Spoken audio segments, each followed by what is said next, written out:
Hello, dear class 10 students. This is me, Nivedita Agarwal, and I welcome you all to Infinity 9. I hope you all are doing well. तो आज इस lecture में हम करने जा रहे हैं क्लास 10th के top 10 case study based questions. तो केस स्टडी बेस्ड क्वेश्चंस काफ़ी इंपॉर्टेंट रहते हैं हमारे एग्जाम में। 4 मार्क्स के हमारे क्वेश्चंस होते हैं और इसके लिए काफ़ी डिमांड भी आ रही थी कि केस स्टडी बेस्ड पे हमारे पास क्वेश्चंस होने चाहिए। तो इसीलिए मैं आज लेकर आई हूँ टॉप 10 क्वेश्चंस। टॉप 10 हमारे पास सैम्पल क्वेश्चंस हैं और इसमें कुछ पीवाईक्यूज भी रहेंगे। अलग अलग चैप्टर से एक एक क्वेश्चन लिया गया, मतलब एक एक केस स्टडी बेस्ड क्वेश्चन लिया है। तो टोटल मैंने 10 चैप्टर्स के 10 क्वेश्चंस निकाले हुए हैं।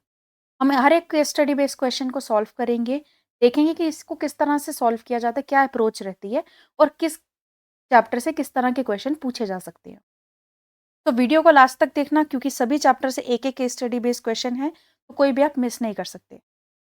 चैनल पे न्यू है तो चैनल को ज़रूर से सब्सक्राइब करके रख लीजिए, ताकि आगे आने वाली वीडियोस भी आप देख पाएँ या कोई भी इंपॉर्टेंट इन्फॉर्मेशन हो वो आपसे मिस ना हो। और इसकी पीडीएफ के लिए मेरे टेलीग्राम चैनल और व्हाट्सएप चैनल ग्रुप्स को ज्वाइन करके रखना, पीडीएफ आपको वहाँ पे ही मिलेगी। लेकिन उसके लिए आपको कुछ छोटे से क्राइटेरिया फॉलो करने पड़ेंगे। पहला कि आपको वीडियो को लाइक करना है। अगर आपको ये इनिशिएटिव अच्छा लगा, अगर आपको ये केस स्टडी बेस्ड क्वेश्चन अच्छे लगे, तो कमेंट भी कर देना और अपने फ्रेंड्स के साथ भी शेयर कर देना। और इम्पॉर्टेंट है कि आप इस वीडियो की हाइप ज़रूर दीजिए। तो based on your response video का पीडीएफ आपको जल्दी से जल्दी ग्रुप में मिल जाएगा। तो स्टार्ट करते हैं हम आज का वीडियो। सबसे पहले तो अगर हम केस स्टडी बेस्ड क्वेश्चंस की बात करें, अगर किसी को नहीं पता तो ये हमारे पास 4 मार्क्स की रहती है, जिसमें कि आपके पास एक क्वेश्चन आपके पास होता है 1 मार्क का। क्वेश्चन नंबर 2 भी आपके पास रहता है 1 मार्क का। और क्वेश्चन नंबर 3 जिसमें कि इंटरनल चॉइस होती है, वो रहता है आपके पास 2 मार्क्स का। ये आपके पास होता है इंटरनल चॉइस का क्वेश्चन।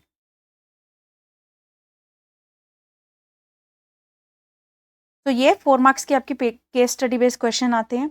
2 केस स्टडी रहती है आपकी हर एक एग्जाम में, मतलब टोटल 8 मार्क्स हमारे इसमें से ही रहते हैं। तो हम 8 मार्क्स को ऐसे निगलेक्ट नहीं कर सकते, इसलिए हम इसमें देखेंगे कि किस किस चैप्टर से किस तरह की केस स्टडीज बनती हैं और कैसे उसको सॉल्व किया जाता है। अब ये केस स्टडीज जो होती हैं, क्वेश्चन के फॉर्मेट में भी हो सकती है या एमसीक्यूज के फॉर्मेट में भी हो सकती है। तो स्टार्ट करते हैं अपने फर्स्ट केस स्टडी से। फर्स्ट केस स्टडी जो हमारे पास है, ये हमारे पास है surface area and volume chapter से। सरफेस एरिया एंड वॉल्यूम से। सबसे पहले तो रीड करेंगे कि हमारी ये क्या हमारे पास केस स्टडी दी गई है। In a coffee shop, coffee is served in 2 types of cup. One is cylindrical in shape with diameter 7 centimeter and height 14 centimeter, and the other is hemispherical with diameter 21 centimeter. ये हमें information दी है सबसे पहले कि हमारे पास एक coffee shop में हम कॉफ़ी सर्व करते हैं 2 तरह के कप्स में। एक हमारे पास है सिलेंड्रिकल, ये जिसका डायामीटर और हाइट आपको गिवन है, और एक आपके पास है हेमिस्फेरिकल, मतलब जो हमारे पास सेमी सर्कल का 3D फॉर्म होता है, ठीक है, और उसका डायामीटर दिया हुआ 21 centimetre. Based on the above information solve the following question. ये इन्फॉर्मेशन के बेस पे हमें अब ये क्वेश्चन सॉल्व करने हैं। ये जो क्वेश्चन है, जैसा कि मैंने आपको बताया, क्वेश्चन नंबर 1 और क्वेश्चन नंबर 2 दोनों आपके पास 1 मार्क के रहेंगे।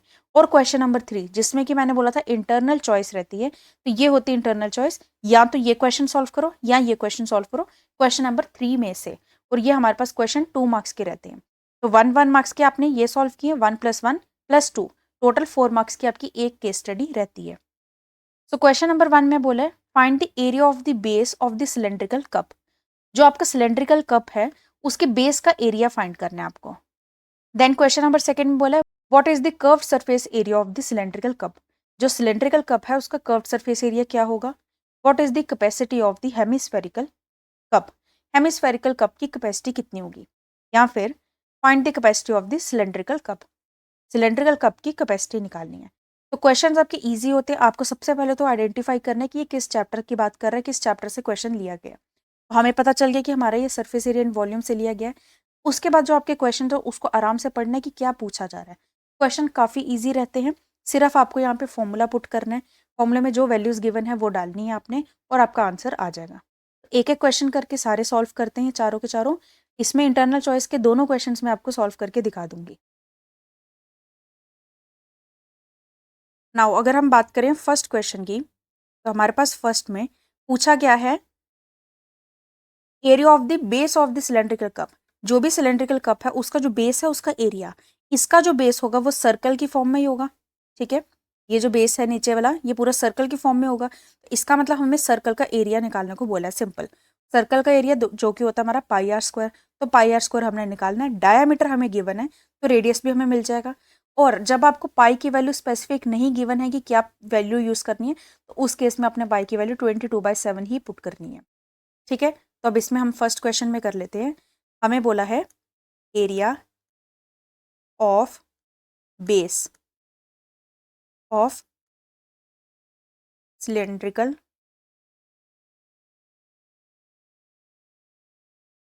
Cup is equal to pi r square.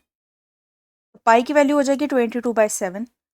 Radius कैसे निकालेंगे, हमें डायमीटर गिवन है 7, तो 7 का हाफ हो जाएगा 7/2। वापस करेंगे 7/2 क्योंकि आर का स्क्वायर है। यहाँ से आपका ये कैंसिल हो जाता है, 2 कैंसिल होगा, 11 आ जाएगा। तो आपके पास वैल्यू आ जाएगी 77/2। 77/2, क्योंकि आंसर 7 सेंटीमीटर में आएगा, गिवन क्या है सेंटीमीटर, तो सेंटीमीटर स्क्वायर। या फिर इसको अगर आपने डेसिमल में कन्वर्ट करना है तो वैल्यू आ जाएगी 38.5 सेंटीमीटर स्क्वायर। सिंपल, बस यही इसमें निकालना था। सेकेंड क्वेश्चन की अगर हम बात करें, सेकेंड क्वेश्चन में बोला curved surface area of the cylindrical cup.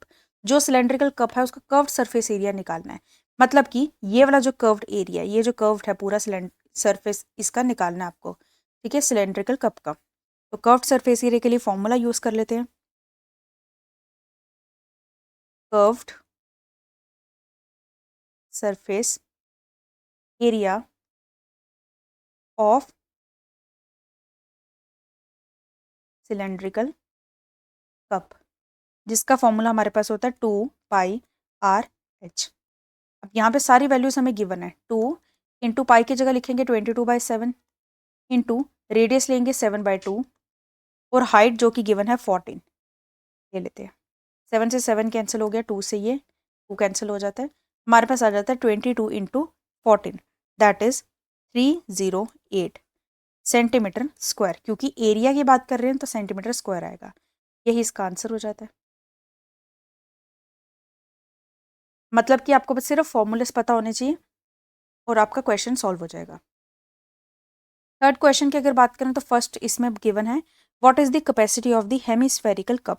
Hemispherical cup मतलब ये वाला कप की बात की रहे हैं। जब बात की जाती है कैपेसिटी की, उस केस में हम देखते हैं इसका वॉल्यूम। तो इसका मतलब हमें यहाँ पे वैल्यू, इसमें हमें वॉल्यूम निकालने हैं। एक बार हमें बोला हेमिस्फेरिकल कप का वॉल्यूम निकालना है, एक बार बोला सिलेंड्रिकल कप का। तो हेमिस्फेरिकल के लिए हमें डायमीटर 21 दिया हुआ है, रेडियस निकाल लेते हैं।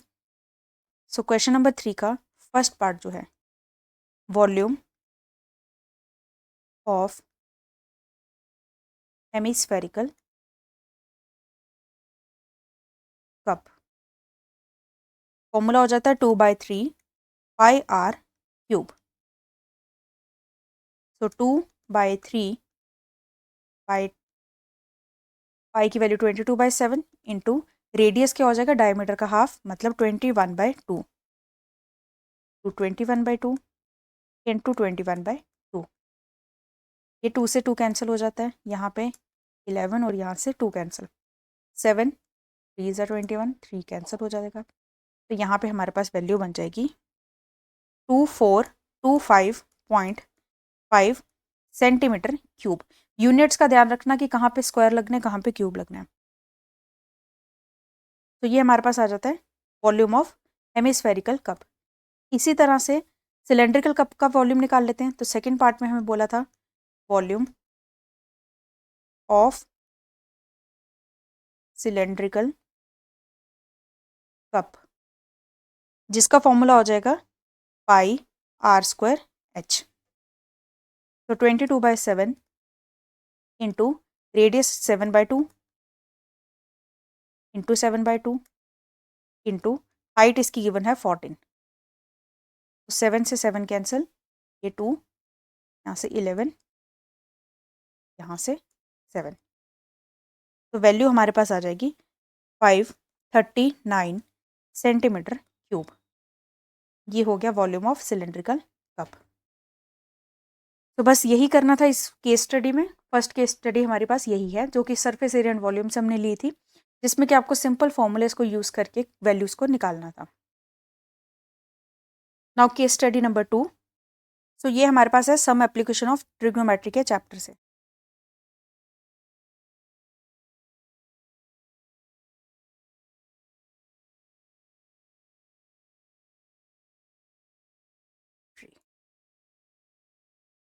क्वेश्चन में बोला है suppose a straight vertical tree is broken at some point due to storm and the broken part is inclined at a certain distance from the foot of the tree. हमें बोला है कि एक हमारे पास वर्टिकल ट्री था जो कि storm के कारण टूट गया, और उसका जो टूटा हुआ हिस्सा है वो पेड़ के फुट से कुछ दूरी पर इंक्लाइंड है। ठीक है, इस तरह से। Based on the above information solve the following question. तो हमने सबसे पहले क्या किया, जो हमें इन्फॉर्मेशन दी गई थी उसको पढ़ा, किस चैप्टर से वो पता चल गया और क्या कंडीशन है वो भी समझ आ गई। अब हमें जो इन्फॉर्मेशन दी जाएगी क्वेश्चन में, उससे हमने सॉल्व करना है जो क्वेश्चन पूछे हैं। If the top of the upper part of the broken tree touches the ground at the distance of 30 metre from the foot of the tree and makes an angle of inclination 30 degree, then find the height of the remaining part of the tree. हमें बोला कि अगर पेड़ का जो ऊपर वाला जो हिस्सा था जो कि टूट गया हुआ है, वो पेड़ के फुट से 30 मीटर की दूरी पे है, 30 मीटर के डिस्टेंस पे है, और एंगल बना रहा है 30 डिग्री का। तो हमें बताना है कि जो रिमेनिंग पार्ट था उसकी हाइट क्या है। रिमेनिंग मतलब जो बच गया, मतलब ये हमें निकालना है। सो सिंपल है, अगर हम यहाँ पे बात करें, ट्राइंगल जो हमारा बन रहा है इस तरह से बन रहा है, जिसमें कि हमें बेस की वैल्यू गिवन है, हमें एंगल गिवन है, हमें निकालना है परपेंडिकुलर। ईजी हो जाएगा, जब परपेंडिकुलर निकालना है तो हम क्या करते हैं, टैन को यूज़ करते हैं। तो इसका मतलब हम यहाँ पे tan 30 का यूज़ करके परपेंडिकुलर अपॉन बेस लगाकर परपेंडिकुलर निकाल देंगे। सेकंड क्वेश्चन में बोला है find the height of the straight vertical tree. जो आपका वर्टिकल ट्री जो स्ट्रेट था, जब टूटा नहीं था उससे पहले की हाइट निकालनी है। मतलब कि हमें एक बार परपेंडिकुलर और हमें यहाँ पे हाइपोटेन्यूज, दोनों की अगर वैल्यू मिल जाती है, उनको हम ऐड करेंगे तो हमारे पास ट्री की वैल्यू आ जाएगी। थर्ड में हमारे पास फर्स्ट पार्ट बोला है if the height of the tree is 6 metre which is broken by wind in such a way that its top touches the ground and makes an angle 30 degree with the ground. Find the length of the broken part of the tree. अब यहाँ पे हमें जो condition दी है, हमें बोला कि अगर हाइट जो है ट्री की वो 6 मीटर होती, ठीक है, और टूटने के बाद एंगल 30 डिग्री बना रही है, तो हमने बताना है कि जो ब्रोकन पार्ट है उसकी लेंथ क्या होगी, मतलब जो टूट गया है हिस्सा, मतलब हाइपोटेन्यूज की आपको वैल्यू निकालनी है। अब यहाँ पे समझने वाली बात ये है कि अगर आपका सेकंड क्वेश्चन में हाइट ट्री की कुछ भी आई हो, ज़रूरी नहीं कि वही वैल्यू को आप लेकर थर्ड क्वेश्चन को सॉल्व करोगे। थर्ड क्वेश्चन में जो कंडीशन दी है वो आपको ट्री की हाइट कुछ और दी है। हो सकता है कि सेकंड में भी आंसर 6 मीटर आ जाए, और ये भी हो सकता है कि सेकंड में आंसर सेम ना आए, क्योंकि ये आपकी केस स्टडी क्वेश्चन है। तो यहाँ पे आपको हर एक क्वेश्चन में अपनी मर्जी से कुछ भी कंडीशन दे सकते हैं, अपनी मर्जी से कुछ भी वैल्यू दे सकते हैं, उस वैल्यू के बेस पे आपने आंसर निकालना है। मतलब फर्स्ट का आंसर, फर्स्ट की वैल्यू को यूज़ करके सेकंड नहीं निकालना, या सेकंड को यूज़ करके थर्ड नहीं निकालना। उस क्वेश्चन में जो कंडीशन दी है, उस क्वेश्चन के जो भी आपको वैल्यूज़ गिवन है, उसको यूज़ करके ही आपने आंसर निकालना है हमेशा। और अगर इसके सेकंड पार्ट की बात करें तो यहाँ पे एक डायग्राम बना कर दी है और बोला है if A B is equal to 10√3 metre and A D is equal to 2√3 metre, then find C D. तो यहाँ पे हमें ए बी दिया हुआ है और यहाँ पे हमें ए डी दिया हुआ है, हमें निकालना है सी डी। तो निकालते हैं, हम ये सारे क्वेश्चन को सॉल्व करते हैं। सबसे पहले अगर हम बात करें फर्स्ट की, तो हम पहले डायग्राम बना लेते हैं। ये हमारे पास ट्री है जो कि ओरिजिनली था, ये ग्राउंड पे था, ठीक है। अब यहाँ से सपोज करो इतना हिस्सा जो टूट गया, अब ये वाला जो टूटा हुआ हिस्सा है ये यहाँ पर आकर गिर गया और एंगल बना रहा है 30 डिग्री का, ठीक है। इसको नाम दे देते हैं ए बी सी। ये जो है ये सिर्फ फर्स्ट क्वेश्चन के लिए मैं ये डायग्राम बना रही हूँ, ये कंडीशन यूज़ कर रही हूँ। हमें फर्स्ट क्वेश्चन में ये बेस जो है वो 30 दिया हुआ है, और एंगल जो है, एंगल भी आपको क्या दिया है, 30 डिग्री की बना है। तो यहाँ पे यूज़ कर लेते हैं tan 30 का, जो कि हमारे पास हो जाएगा परपेंडिकुलर अपॉन बेस, मतलब A B upon A C. tan 30 की वैल्यू होती है 1/√3 is equal to, A B हमने निकालना है और हमें ए सी गिवन है 30। सो ए बी की वैल्यू हो जाएगी 30/√3। लेकिन कभी भी रूट जो है वो डिनोमिनेटर में नहीं होना चाहिए, इसलिए हम करेंगे इसमें रैशनलाइजेशन। तो ए बी हमारे पास आ जाता है 30/√3 इंटू √3/√3, ऐसे ही किया जाता है। तो ये √3 आपके पास 3 हो जाएगा, 30√3/3 कैंसिल करके आ जाएगा वैल्यू 10√3। 10√3 मीटर हमारे पास वैल्यू आ गई ए बी की। मतलब कि जो आपका ट्री का जो रिमेनिंग पार्ट है वो हमारे पास आ जाता है 10√3। यही पूछा था फर्स्ट में कि हाइट निकालनी है अपने रिमेनिंग पार्ट की, ये हमने निकाल ली, सिंपल। सेकेंड क्वेश्चन की अगर बात करें तो हमें पूछा था कि हाइट क्या होगी स्ट्रेट वर्टिकल ट्री की। तो वापस से डायग्राम बना लेते हैं। ये हमने बना लिया बेस, ये हमारा एंगल हो गया ए बी सी, और यहाँ पर डी लगा लेते हैं। तो अब क्योंकि देखो क्वेश्चन नंबर सेकंड में आपको सिर्फ पूछा गया कि आपकी हाइट क्या होगी स्ट्रेट वर्टिकल ट्री की, कुछ इन्फॉर्मेशन खुद से नहीं गिवन है, तो इसका मतलब हम फर्स्ट वाली इन्फॉर्मेशन को यूज कर सकते हैं, फर्स्ट वाला आंसर यूज कर सकते हैं, ठीक है। क्योंकि ट्री जो है जिस एंगल से गिरा वो उसी एंगल से गिरा रहेगा, ठीक है। थर्ड क्वेश्चन में भी एंगल आपको वही दिया हुआ 30 डिग्री का, और आपको जो डिस्टेंस होगा बेस का वो भी सेम ही रहेगा। बस जब कभी क्वेश्चन में इफ करके लिखा होता है ना, तो हो सकता है कि जो आपको इन्फॉर्मेशन गिवन है वो आपकी एक्चुअल इन्फॉर्मेशन या प्रीवियस क्वेश्चन वाले से अलग हो, ठीक है। प्रीवियस में आपने जो वैल्यू निकाली हो सकता है वो ना दियो हो, कुछ और दियो, क्योंकि इफ बोला मतलब खुद से कोई कंडीशन लगाकर बोला गया है, ठीक है। तो अब हम सेकंड क्वेश्चन के लिए वही इन्फॉर्मेशन यूज करेंगे जो फर्स्ट क्वेश्चन में दी थी। सो हमें यहाँ पे पता है कि एंगल हमारा 30 डिग्री है और यहाँ पे बेस हमारा 30 है। हमें पूछा कि स्ट्रेट ट्री की हाइट कितनी होगी।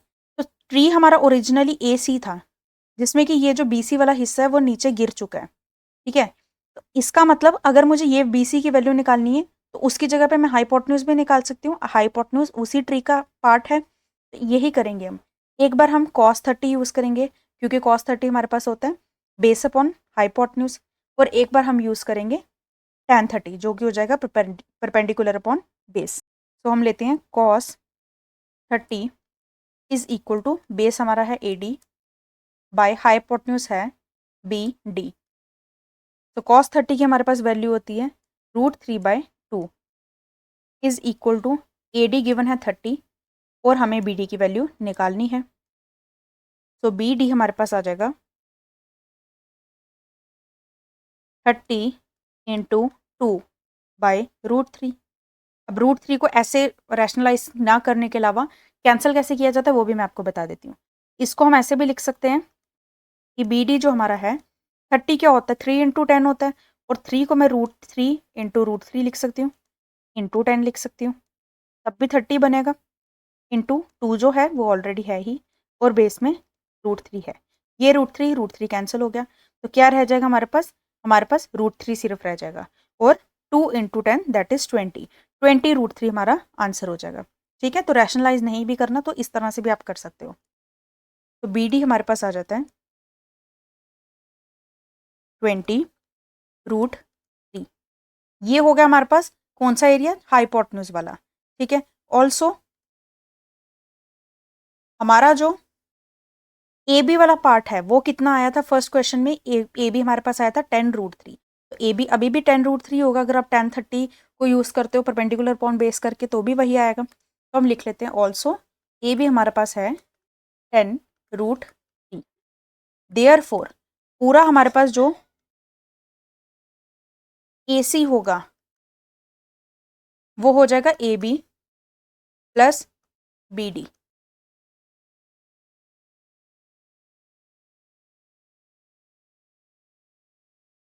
So AC is equal to 10√3 plus 20√3 is equal to 30√3।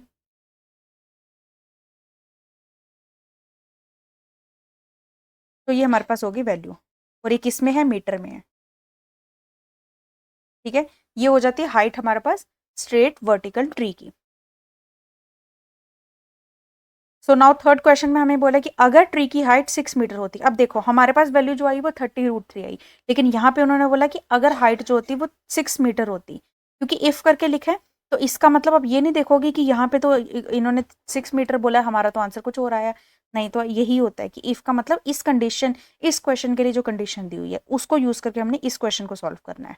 ठीक है, तो क्या बोला कि अगर आपकी ट्री की जो हाइट थी वो 6 मीटर थी और वो पार्ट जो टूट गया है एंगल बना रहा है 30 डिग्री का, तो हमने बताना ब्रोकन पार्ट की वैल्यू। ब्रोकन पार्ट मतलब हाइपोटेन्यूज बताना है। तो एंगल हमें दिया हुआ है, हमें हाइट दी हुई है 6 मीटर टोटल की, तो अब इसको निकालते हैं। तो थर्ड का फर्स्ट, अब हमें क्या दिया, वापस से डायग्राम बनाते हैं। ये हमारे पास था ट्री, ये हमारे पास बेस हो जाता है। ठीक है, ये टूटने के बाद ऐसे गिर गया और एंगल बना रहा है 30। ठीक है, हमें यहाँ पे इसको नेमिंग कर लेते हैं ए बी सी और डी। हमें यहाँ पे ए सी की वैल्यू, अब पूरे की वैल्यू 6 दी है। अगर पूरा का पूरा जो ट्री था वो इनिशियली 6 मीटर था और टूटने के बाद एंगल ये बना रहा है, तो हमें क्या बताना है, हमें बताना है ब्रोकन पार्ट का लेंथ बताना है, मतलब कि जो टूटा हुआ हिस्सा वो बताना है। तो यहाँ पर एक काम करते हैं, अगर ये हमारे पास पूरा 6 मीटर है तो हम इस वाले को ए बी को एक्स लेट कर लेते हैं। ठीक है, ए बी को एक्स लेट कर लेते हैं, तो हमारे पास let A B is equal to x metre.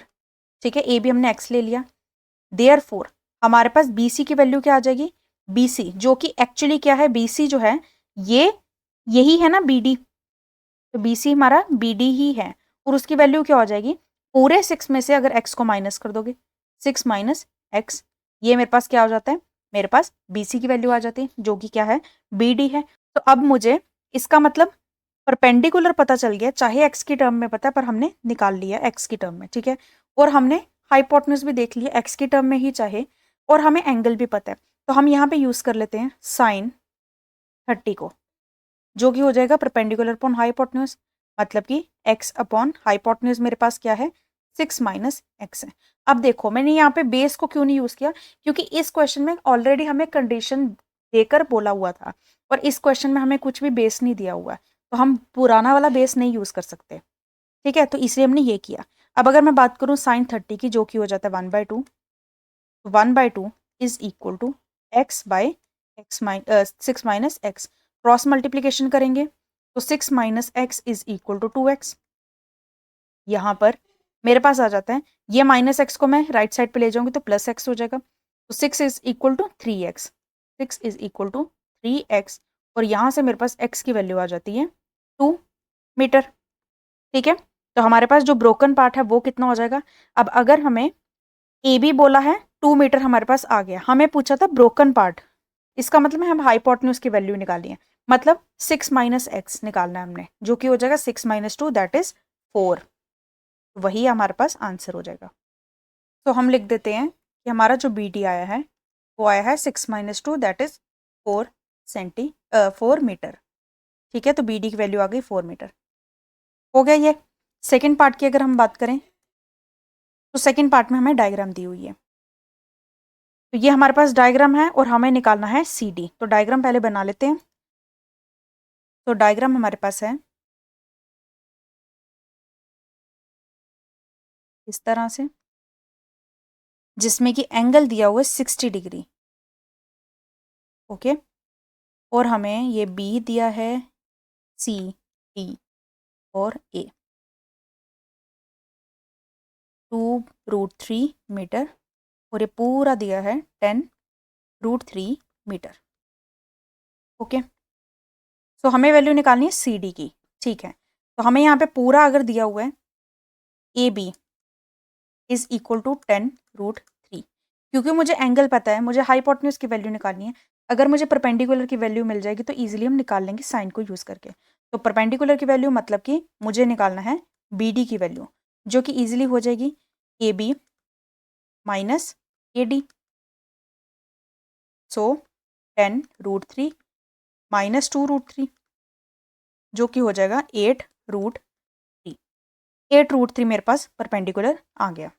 Now हम यूज़ करेंगे साइन 60 को इज इक्वल टू परपेंडिकुलर मतलब B D by hypotenuse DC, sine 60 होता है √3/2 इज इक्वल टू BD है 8√3 DC की वैल्यू निकालनी है। तो यहाँ पर DC की वैल्यू आ जाती है 8√3 इंटू 2 डिवाइडेड बाई √3, √3 कैंसिल हो जाता है, DC आ गया 16 मीटर। तो ये हो गई DC की वैल्यू। इजी। तो ये क्वेश्चन आई होप आपको समझ आया, क्योंकि ये क्वेश्चन में आपको अलग अलग क्वेश्चन में कंडीशंस का यूज़ हो रहा था अलग अलग, तो इसलिए आपको ये समझना ज़रूरी है कि अगर क्वेश्चन में इफ़ करके खुद से कोई कंडीशन दी है तो आपने अपने से कुछ भी कंडीशन नहीं लगानी, उतनी ही लगानी जितनी दी हुई है। ठीक है, जैसे ये वाला जो सेकेंड पार्ट था, इसमें जो डायग्राम है उसमें एंगल देखो 60 डिग्री है, तो यहाँ पर भी हम अपनी मर्जी से कुछ नहीं लगाएंगे, बेस वगैरह की वैल्यू कोई नहीं लेंगे।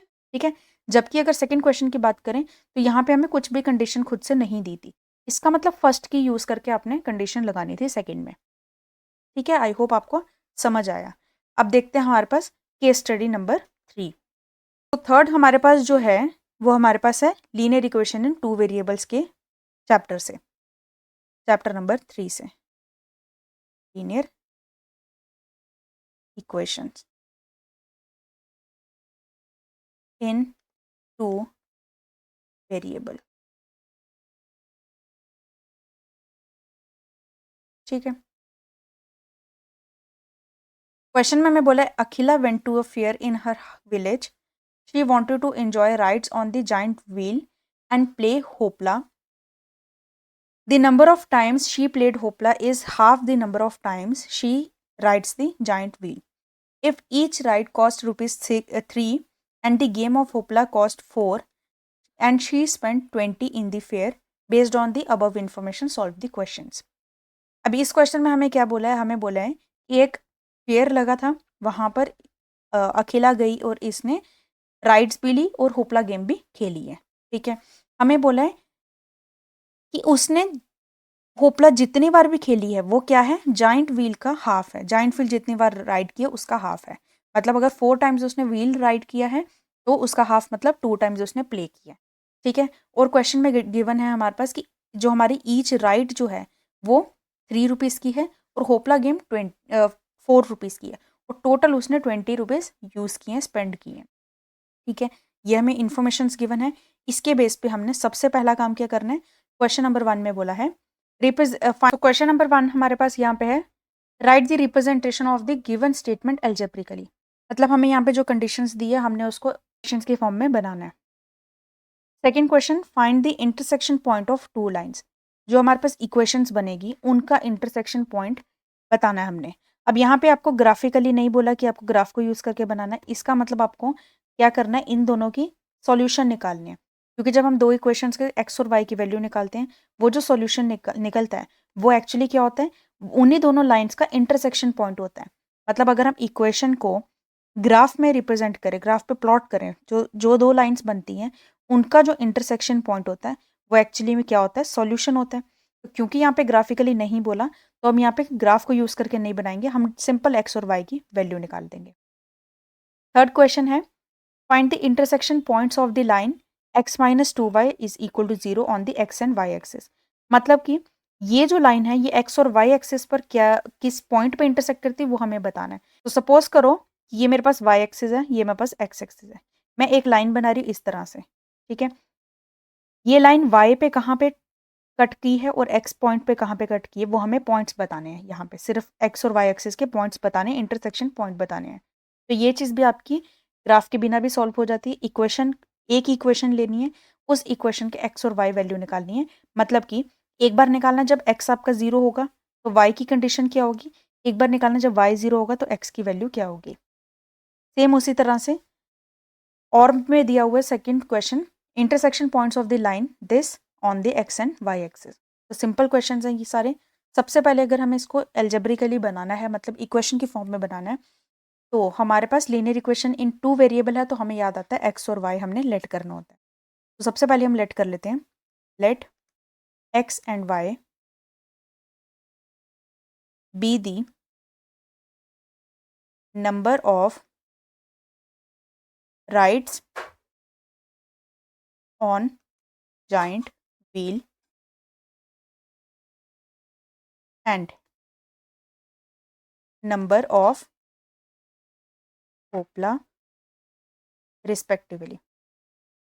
ठीक है, एक्स लेट कर लिया हमने जाइंट व्हील के लिए और वाई लेट कर लिया होपला के लिए। तो अब कंडीशन के अकॉर्डिंग सबसे पहली चीज़ हमें बोली थी, उसने जो होपला प्ले किया है वो जाइंट व्हील के हाफ के इक्वल है। मतलब अगर मेरा जाइंट व्हील एक्स है तो होपला क्या होगा, एक्स का हाफ होगा। तो होपला पहले लिखते हैं अकॉर्डिंग टू क्वेश्चन,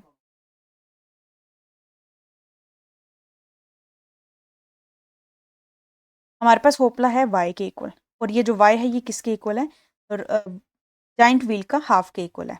मतलब y is equal to x by two, जिससे कि मेरे पास इक्वेशन बन जाती है x is equal to two y. ठीक है, या फिर इसको और हम जनरल एक्सप्रेशन की फॉर्म में बनाएं तो x minus two y is equal to zero.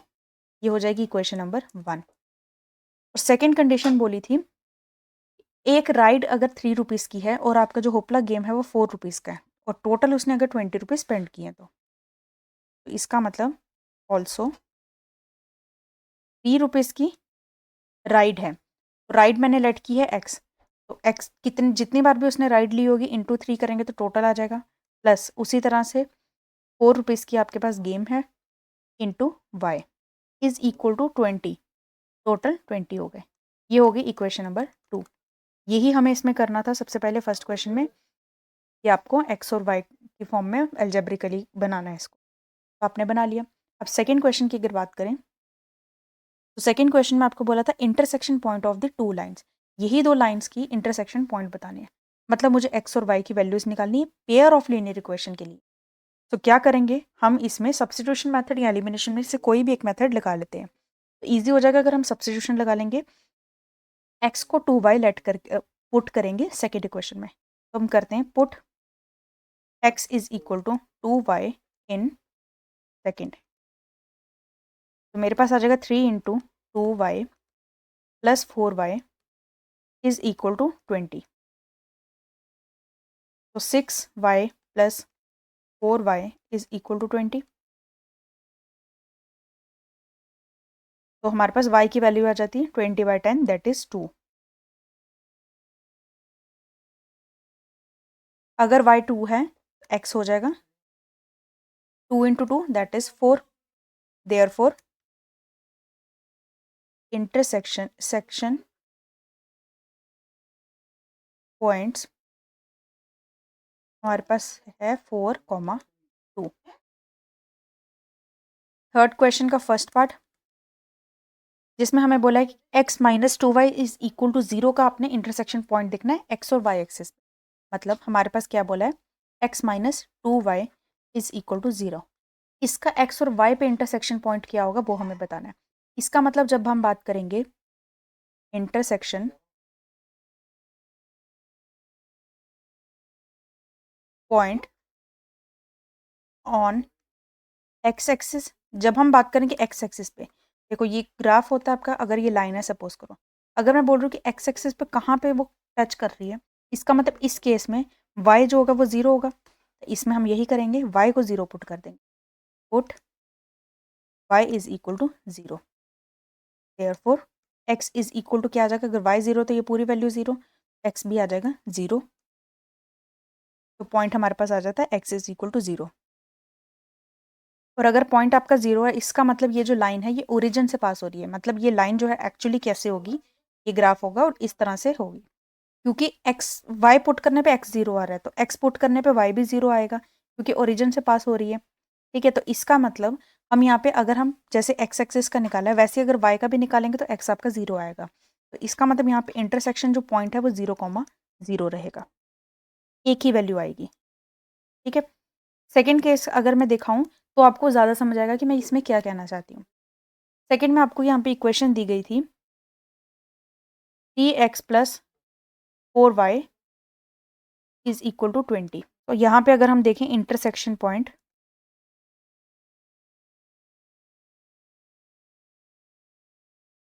On x axis, अगर एक्स एक्सिस पे इंटरसेक्शन पॉइंट देखें तो क्या करेंगे, y को 0 पुट करेंगे, y इज इक्वल टू 0।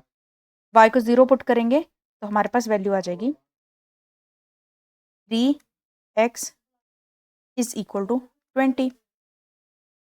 तो x की वैल्यू आ जाती है 20/3।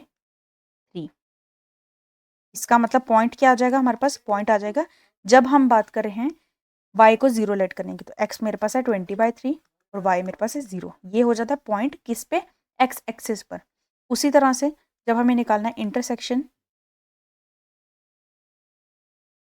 पॉइंट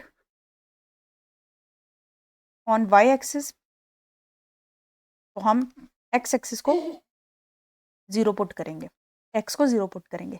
तो हमारी इक्वेशन में जब हम x को 0 पुट करेंगे तो वैल्यू आ जाएगी 4y इज इक्वल टू 20। तो y is equal to 20/4 that is 5। ठीक है, तो पॉइंट हमारे पास हो जाएगा कहाँ पर, y एक्सिस पे हो जाएगा 0,5। ठीक है, तो ये हमारे पास पॉइंट हो जाएगा। तो आंसर हमारे पास 2 आ रहे हैं। जब x एक्सिस की बात करेंगे तो ये आएगा, क्योंकि मैंने कहा था x एक्सिस पे y 0 होता है, और जब y एक्सिस की बात करेंगे तो x ही हो जाएगा। ठीक है, ये हमारे पास हो गया क्वेश्चन। तो इसी के साथ हमारा थर्ड केस स्टडी भी कंप्लीट होती है। नाउ फोर्थ देखते हैं। So now fourth case study हमारे पास है अर्थमेटिक प्रोग्रेशन चैप्टर से।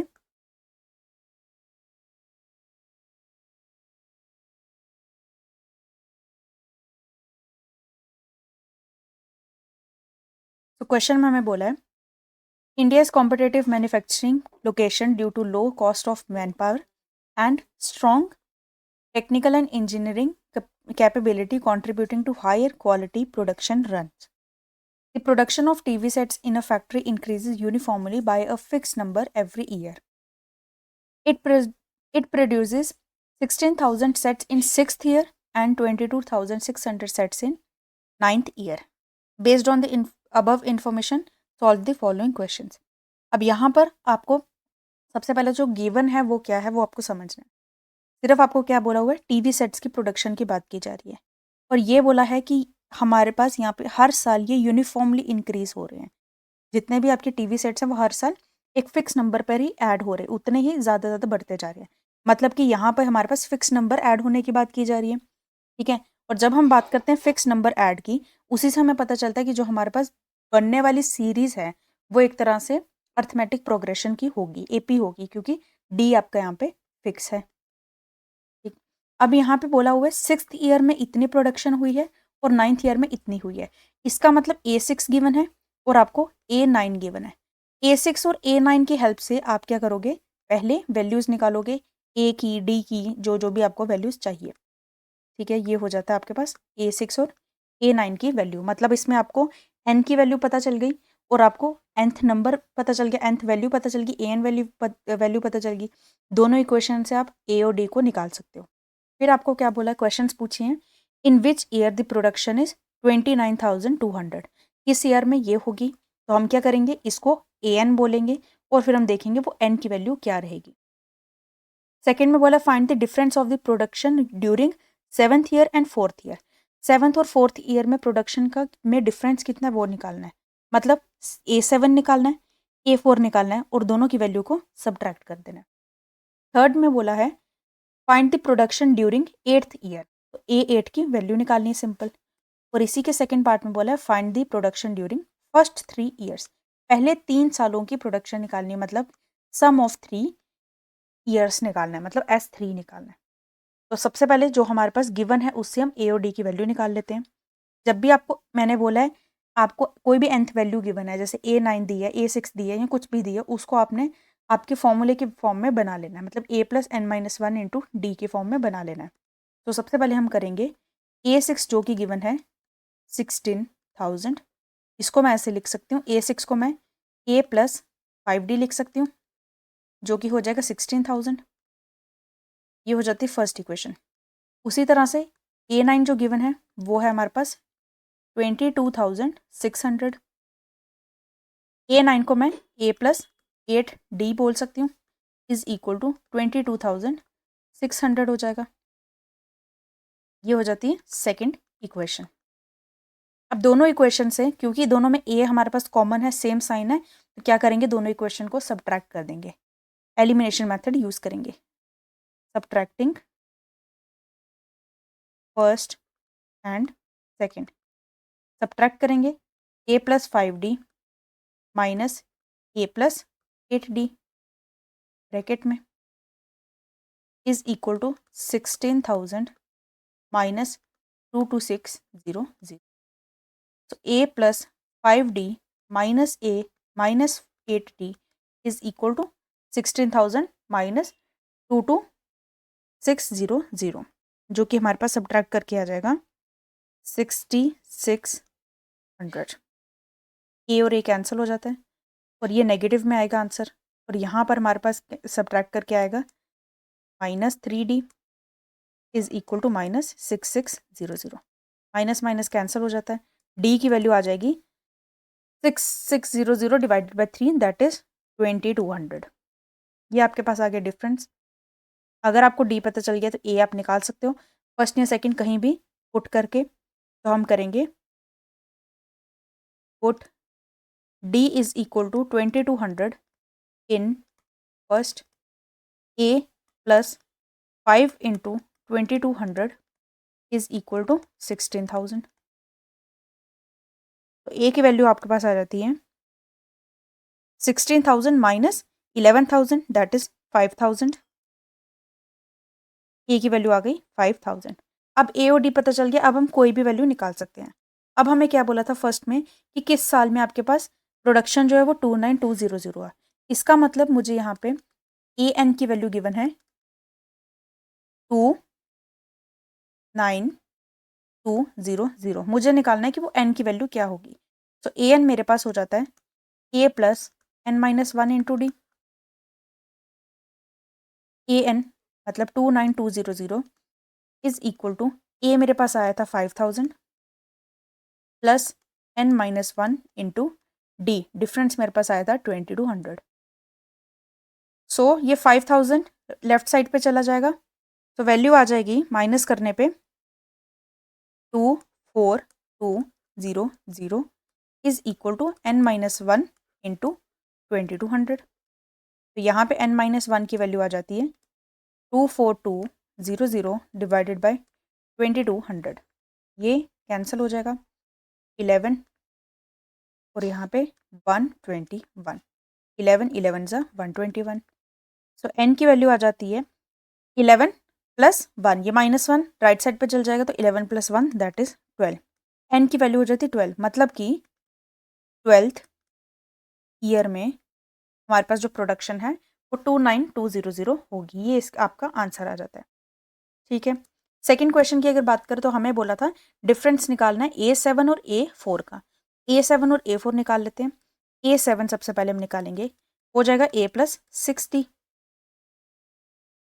A7 is equal to A है 5,000 plus 6 into 2200।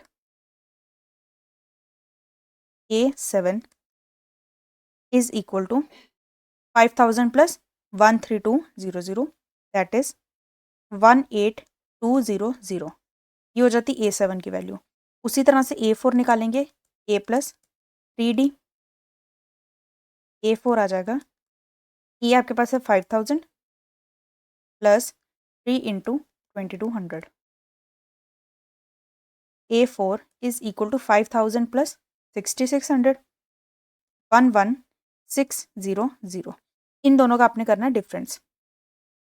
A7 minus A4 is equal to 18200 minus 11600।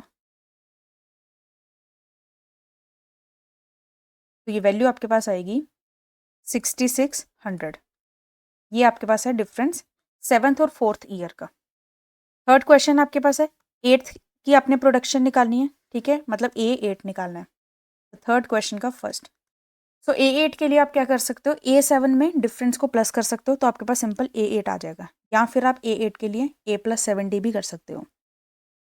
तो A8 आपके पास होगा A7 7th टर्म में डिफरेंस ऐड कर रहे हैं, ऐसे भी निकल सकता है।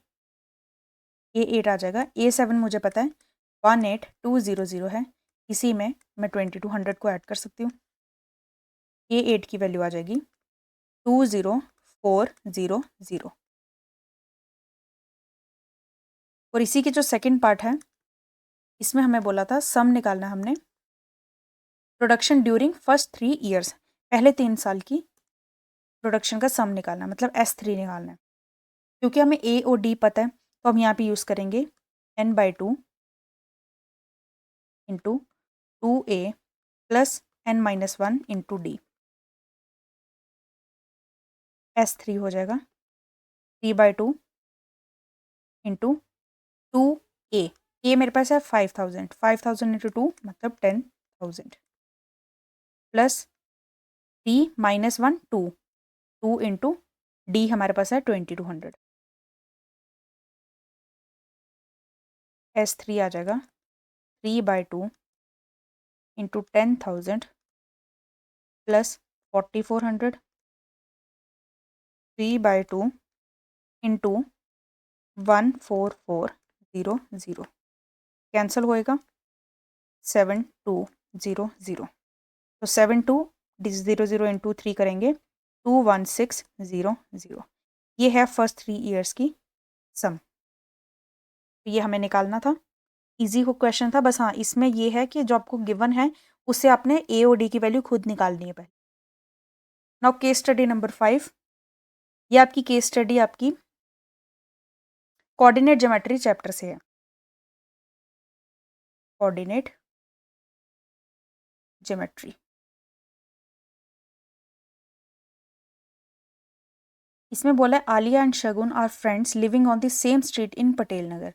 शगुन्स house is at the intersection of one street with another on which there is a library. They both study in the same school and that is not far from Shagun's house. Suppose this school is situated at the point O, the origin. Alia's house is at A, Shagun's house is at B, and library is at C. Based on the above information, solve the following questions. हमें यहाँ पे कुछ information दी गई है, इनके घर कहाँ पर है, इनका स्कूल कहाँ पर है, उससे हमें पॉइंट्स दिए हैं। इनके बेसिस पे हमें यहाँ पे कुछ क्वेश्चंस के आंसर निकालने हैं। तो यहाँ पे जो आपको पॉइंट्स दिए हैं इनके हम पहले कोऑर्डिनेट्स देखेंगे कि क्या क्या बन रहे हैं। अगर बात करें ए की, ए हमारे पास है 2,3 2, बी के लिए कोऑर्डिनेट हो जाएगा 2,1 और सी के लिए हो जाएगा 4,1। और ये हमारे पास स्कूल है ओ ओरिजिन पे मतलब 0,0। क्वेश्चन में हमें बोला है how far is Aliya's house from the Shagun house. Aliya का घर शगुन के घर से कितना दूर है। आलिया का घर है ए पॉइंट, ठीक है, शगुन का घर है बी पॉइंट। तो हमें ए और बी का डिस्टेंस इनमें डिफरेंस निकालना है, ठीक है, ए और बी का डिस्टेंस निकालना है एक तरह से। इजी क्वेश्चन है, डिस्टेंस फॉर्मूला को यूज करके हम ए और बी की वैल्यू निकाल लेंगे। सेकंड क्वेश्चन में बोला how far is the library from the Shagun house. Library जो कि सी पॉइंट है वो शगुन के घर से कितना दूर है, मतलब बी सी का डिफरेंस निकालना है। तो यहाँ पे भी हम डिस्टेंस फॉर्मूला को यूज कर लेंगे। थर्ड में बोला show that for Shagun house is school is further compare to Aliya's house and library. हमें यहाँ पे दिखाना है कि शगुन के लिए जो स्कूल है वो ज़्यादा दूर है जब हम कंपेयर करें आलिया के घर और लाइब्रेरी से। मतलब शगुन का जो घर है उससे स्कूल ज़्यादा दूर पड़ता है एज़ कम्पेयर टू शगुन का घर जो आलिया के घर से और शगुन का घर लाइब्रेरी के घर से अगर हम कंपेयर करें। तो हम क्या करेंगे यहाँ पे एक बार निकालेंगे ओ बी का डिस्टेंस, एक बार निकालेंगे बी सी का डिस्टेंस, एक बार निकालेंगे बी ए का डिस्टेंस। तो हम बताएंगे कि ओ बी जो है हमारे पास ज़्यादा है ए बी और बी सी के कंपैरिजन में। और इसी के जो बी पार्ट है इसमें बोला हुआ है show that Aliya's house Shagun's house and library form an isosceles right triangle. हमें यहाँ पे बताना है कि आलिया का घर, शगुन का घर और लाइब्रेरी जो है ए बी सी जो है आइसोसेलेस राइट एंगल ट्राइंगल बना रहे हैं। आइसोसेलेस क्या होते हैं, जिसकी दो साइड्स जो हैं वो इक्वल होती हैं, और राइट एंगल है इसका मतलब 90 डिग्री में भी दिखाना है। तो यहाँ पे हम ये दिखा देंगे हाइपोटेन्यूज को यूज़ करके, पाइथागोरस को यूज़ करके एक बार प्रूफ करके दिखा देंगे। तो करते हैं फर्स्ट क्वेश्चन से स्टार्ट। हमें यहाँ पे बोला हुआ है कि क्या हमें आलिया के घर और शगुन के घर का डिफरेंस निकालना है, मतलब ए बी डिस्टेंस देखना है। तो यूज़ करेंगे हम डिस्टेंस फॉर्मूला को। ए पॉइंट हमारे पास है 2,3 एंड बी पॉइंट हमारे पास है 2,1। तो डिस्टेंस ए बी हमारे पास आएगा √x2 ले लेते हैं -x1 का स्क्वायर प्लस y2 ले लेते हैं -y1 का स्क्वायर। ए बी आ जाएगा, यहाँ पे ये 0 हो जाएगा, 0 प्लस 3 - 1 2, 2 का स्क्वायर 4, √4 हो जाएगा 2। ए बी हमारे पास आ जाता है 2 यूनिट्स। ये हो जाता है डिस्टेंस। सेकंड क्वेश्चन में हमें लाइब्रेरी और शगुन हाउस का बीच में डिफरेंस देखना है, मतलब बी और सी के पॉइंट देखना। सो बी हमारे पास है 2,1 एंड सी हमारे पास है 4,1। बी सी निकालेंगे x2 -x1 का स्क्वायर प्लस y2 -y1 का स्क्वायर। तो B C is equal to 4 - 2 2, 2 का स्क्वायर 4, √4 प्लस 0, √4 मतलब 2 यूनिट्स, बी सी आ जाएगा 2 यूनिट्स।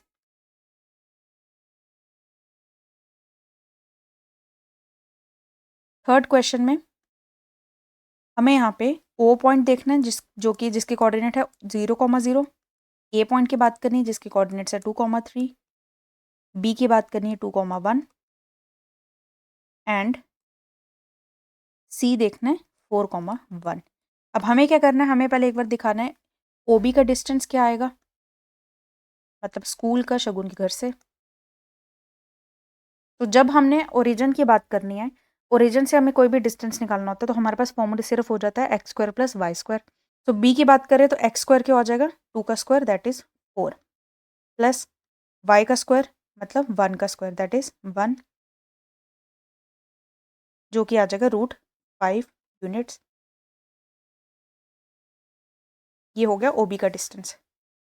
उसी तरह से ए बी निकालेंगे, ए बी हम ऑलरेडी निकाल चुके हैं जो कि 2 यूनिट्स आए थे, तो लिख लेते हैं यहाँ पे ए बी हमारे पास है 2 यूनिट्स।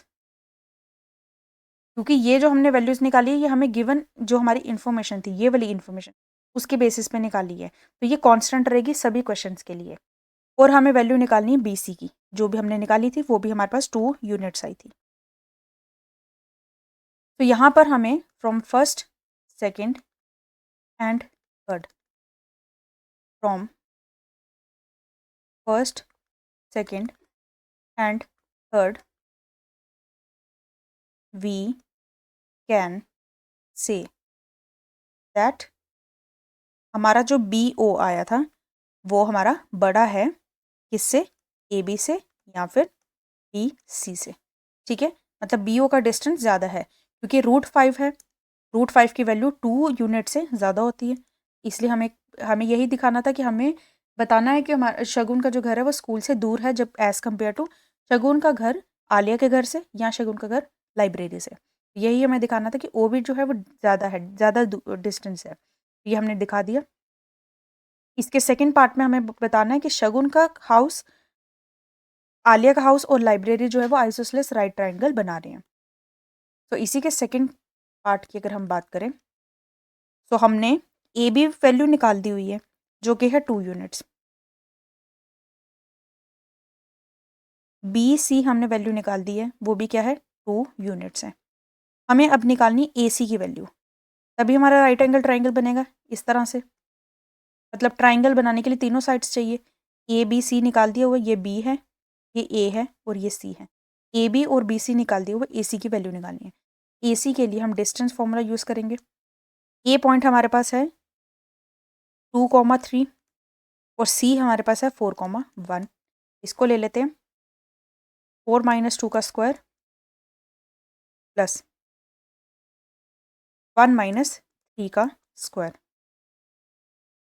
तो 2 का स्क्वायर हो जाएगा 4 प्लस 3 - 1 2, 2 का स्क्वायर 4 दैट इज √8, जिसको कि हम लिख सकते हैं 2 √2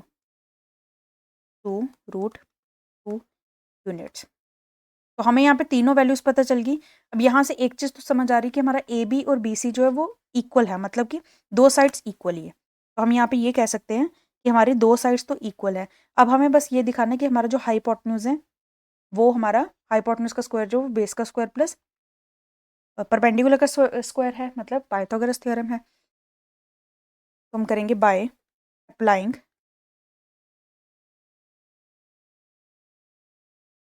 Pythagoras theorem AC square is equal to AB square plus BC square. लगा कर देखते हैं इसको। AC हमारे पास है 2√2, इसका स्क्वायर हो जाएगा 8 इज इक्वल टू AB हमारे पास है 2 का स्क्वायर 4 प्लस BC 2 है, 2 का स्क्वायर 4। ये हमारे पास 8 इज इक्वल टू 8 आ रहा है, सही आ रहा है। इसका मतलब हमारी पाइथागोरस थ्योरम इसमें अप्लाई हो रही है। Therefore it is a right triangle and also हमारा जो AB है वो इक्वल है BC के। तो इसका मतलब हमारे पास ये आइसोसेलेस ट्राइंगल भी है, ट्राइंगल भी है। देयरफॉर हम बोलेंगे कि हमारा ये जो ABC है is an isosceles right triangle. Isosceles भी है और राइट ट्राइंगल भी है। ठीक है, ये हो गया हमारा क्वेश्चन सॉल्व। तो आई होप अभी तक हमने 5 जो केस स्टडीज की हैं वो आपको सारी समझ आ रही हैं अच्छे से। नाउ 6th केस स्टडी हमारे पास ये है area related to circles chapter से। Area related to circles. यहाँ पे बोला है हमें inter school rangoli competition was organized by one of the reputed school of Odisha. The theme of the Rangoli competition was Diwali celebration, where students were supposed to make mathematical designs. Students from various schools participated and made beautiful Rangoli designs. One such design is given below. Rangoli is in a shape of square marked as ABCD, the side of the square being 40 centimeter. At each corner of the square, a quadrant of circle of radius 10 centimeter is drawn. Also a circle of 20 diameter 20 centimeters drawn inside the square. अब यहाँ पे हमारे पास ये ABCD जो है वो रंगोली है, ठीक है, जिसमें कि हमें यहाँ पे वैल्यूज गिवन है कि कितने कितने सेंटीमीटर का हमारे पास डायमीटर या साइड्स हैं। तो क्योंकि ये ABCD स्क्वायर की शेप में है और हमें बोला है कि हमारे पास ये 40 सेंटीमीटर का हमारी साइड है, तो इसका मतलब ये भी चारों 40 सेंटीमीटर की होगी। सेकेंड, हमें बोला कि कॉर्नर्स में हमने क्वाड्रेंट बनाए हैं। क्वाड्रेंट मतलब हमारा सर्कल का 4th पार्ट, जिसका कि रेडियस बना हुआ है 10 सेंटीमीटर, मतलब ये रेडियस आपको 10 गिवन है, ठीक है। और हमें बोला जो बीच में हमने सर्कल बनाया उसका जो डायामीटर है वो 20 सेंटीमीटर है, मतलब कि इसका जो रेडियस होगा वो भी क्या है 10 सेंटीमीटर है। ये हमें सारे वैल्यूज गिवन है। Based on the above information solve the following questions. अब हमें क्वेश्चन सॉल्व करने हैं। What is the area of square ABCD। ABCD square का एरिया निकालना है, मतलब सिंपल है, साइड पता है तो हमें साइड का स्क्वायर करके एरिया निकाल देना है, ए स्क्वायर, ठीक है। सेकंड में बोला find the area of the circle, circle का एरिया निकालना है। तो हमारे पास ये जो सर्कल है इसका हमें एरिया निकालना है। हमें डायमीटर पता है तो मतलब हम रेडियस निकाल देंगे और पाई आर स्क्वायर से एरिया निकाल देंगे, इजी। थर्ड में बोला if this circle and the 4 quadrants are cut off from the square ABCD and removed then find the area of remaining portion of the square ABCD। हमें बोला है अगर हम ये सर्कल और क्वाड्रेंट को हटा देते हैं ABCD से तो जो रिमेनिंग पोर्शन है, मतलब ये सारा जो पोर्शन है, इसका एरिया क्या होगा, ये हमें निकालना है। मतलब हमने ABCD स्क्वायर का एरिया निकाल दिया था ऑलरेडी, ठीक है, डायमीटर का एरिया निकाल चुके होंगे, और यहाँ पे जो हमारे 4 क्वाड्रेंट्स हैं वो 4 क्वाड्रेंट्स में मिलकर एक सर्कल ही बनाएंगे, मतलब एक सर्कल हम और निकालेंगे, उसका एरिया निकालेंगे। तो हम ये मेन सर्कल और ये 4 क्वाड्रेंट्स का एरिया माइनस कर देंगे अपने स्क्वायर में से। और इसी के सेकंड पार्ट में बोला find the combined area of 4 quadrants and circle removed. और हमें अब क्या करना है, हमें ये सर्कल और जो हमारे क्वाड्रेंट्स हैं इनका टोटल एरिया निकालना है। तो काफ़ी इजी क्वेश्चन है ये। सबसे पहले तो एरिया ऑफ स्क्वायर बोला ABCD। सो फर्स्ट में हमारे पास ABCD के लिए एरिया निकालना है।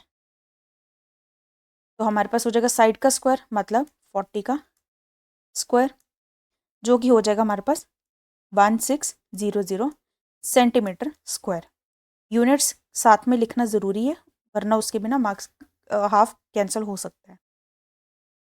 सेकंड में हमें बोला था सर्कल का एरिया निकालना है। तो सर्कल का एरिया के लिए हमारे पास रेडियस जो गिवन है वो हो जाएगा 10 सेंटीमीटर, क्योंकि हमें डायमीटर 20 गिवन था। तो एरिया हो जाता है area of circle is equal to pi r square. क्योंकि पाई की वैल्यू गिवन नहीं है तो हम इसमें 22/7 ही लेंगे। सो 22/7 इंटू रेडियस हमारे पास है 10, 10 इंटू 10। तो यहाँ पर जो हमारे पास अप्रॉक्स वैल्यू बनेगी वो 314 सेंटीमीटर स्क्वायर बनेगी। 2 क्वेश्चंस हमने कर लिए।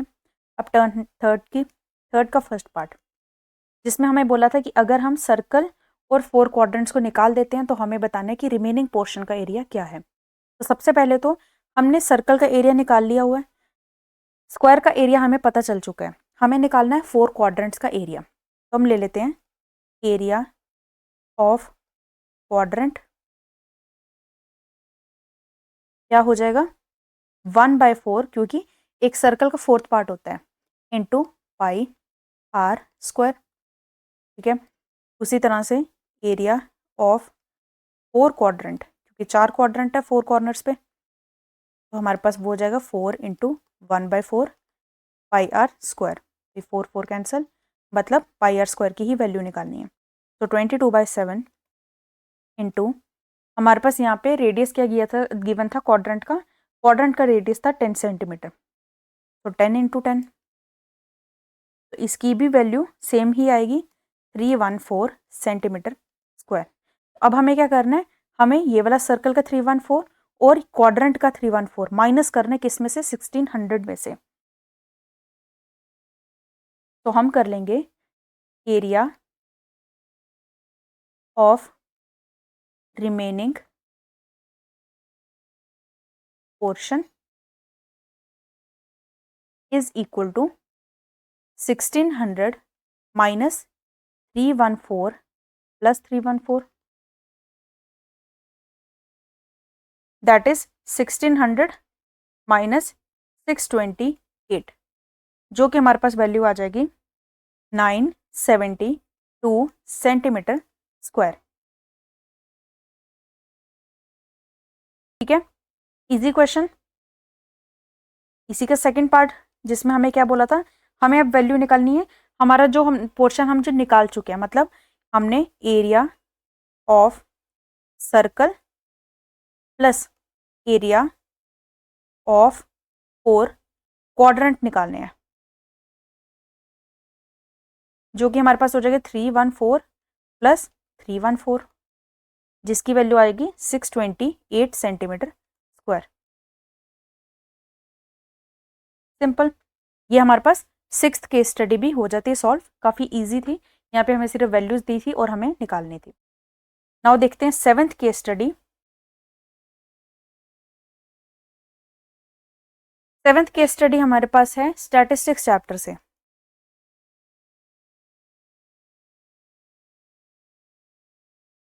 क्वेश्चन में हमें बोला है a group of 71 people visited to the museum on a certain day, the following table shows their age. 71 total people हैं जो कि म्यूजियम में विजिट किए हैं और हमें इनकी एज गिवन है। अब ये लेस देन टाइप का हमारे पास टेबल दिया हुआ है, बोला है लेस देन 10 हमारे पास है 3%, less than 20 10%, less than 30 22, less than 40 40%, less than 50 54% and less than 60 71%। अब यहाँ पर हमें क्यूमुलेटिव फ्रीक्वेंसी का कॉन्सेप्ट भी पता होना चाहिए, और बोला है based on the above information solve the following questions. एक बार क्वेश्चंस देख लेते हैं। If the true class limit have been decided by making the class of interval 10, then find the first class interval। हमें यहाँ पे बोला है कि अगर हम 10 की क्लास इंटरवल बनाते हैं तो सबसे पहली आपकी क्लास इंटरवल क्या होगी। तो क्योंकि अब यहाँ पे लेस देन 10 है और 10 की अगर आपने क्लास इंटरवल बनानी है, मतलब 10-10 का गैप बनाना है, 10 से 20, 20 से 30, इस तरह से, तो पहली जो हो जाएगी वो 0 से लेके 10 ही हो जाएगी। यही इसका आंसर है फर्स्ट का। सेकंड में बोला क्यूमुलेटिव फ्रीक्वेंसी टेबल फाइंड करनी है आपने, तो क्यूमुलेटिव फ्रीक्वेंसी टेबल हमें बनाना आता है, वो हम बना लेंगे माइनस माइनस करके। थर्ड में बोला है find the frequency of the class preceding the median class. Median class से पहले वाली जो क्लास होगी उसकी फ्रीक्वेंसी बतानी है। और इसी के सेकंड पार्ट में बोला है if the price of a ticket for age group 30 to 40 is ₹30, then find the total amount spend by this age group. हमें बोला 30 से 40 वाला जो एज ग्रुप होगा उसकी अगर टिकट जो है वो ₹30 है, तो हमने बताना है कि टोटल अमाउंट कितना स्पेंड किया। उसके लिए हमें पता होना चाहिए कि 30 से 40 की एज में एक्चुअली कितने पर्सन थे, उसको मल्टीप्लाई कर देंगे 30 से। तो सबसे पहले हम यहाँ पे फर्स्ट क्वेश्चन, सबसे पहले हम टेबल बना लेते हैं। यहाँ पे ही मैं बना देती हूँ इसको आगे कंटिन्यू करते हुए। तो यहाँ पे हमारे पास लेस देन टाइप में है, तो सबसे पहले हम यहाँ पे क्लास इंटरवल बना लेते हैं। क्लास इंटरवल, ठीक है, जो कि x हो जाता है। हमारे पास आ जाएगा सबसे पहले 0 से लेके 10, फिर उसके बाद 10 से 20, 20 to 30, 30 to 40, 40 to 50 and 50 to 60। ये हमारे पास हो गया टेबल। इसके बाद हम फ्रीक्वेंसीज देखेंगे। फ्रीक्वेंसीज के लिए हमारे पास ये जो क्यूमुलेटिव फ्रीक्वेंसी है, इससे हमने फ्रीक्वेंसी बनानी है। पहली वाली तो आपके पास 3 ही रहती है। दूसरी वाली के लिए क्या करेंगे, 10 में से 3 माइनस करेंगे, 7 आ जाएगी। फिर उसके बाद 22 में से 10 माइनस करेंगे, 12 आएगी। फिर 40 में से 22 माइनस करेंगे, 18। 54 से 40 माइनस करेंगे, 14। और 71 से 54 माइनस करेंगे तो 17। ये हो गई फ्रीक्वेंसी, और क्यूमुलेटिव फ्रीक्वेंसी ऑलरेडी दी हुई है। ये हमने बना लिया टेबल। अब फर्स्ट क्वेश्चन की अगर बात करें तो हमें यहाँ पे बोला था अगर हमारे पास 10-10 का इंटरवल ले रहे हैं तो फर्स्ट क्लास क्या होगी। हम यहाँ पे लिख लेते हैं फर्स्ट क्लास इंटरवल हमारा हो जाएगा 0 to 10। सेकेंड क्वेश्चन में क्या बोला था कि हमें क्यूमुलेटिव फ्रीक्वेंसी टेबल बनाना है, जो कि हम ऑलरेडी बना चुके हैं, तो वही इसका आंसर हो जाता है। ठीक है, ऑलरेडी डन।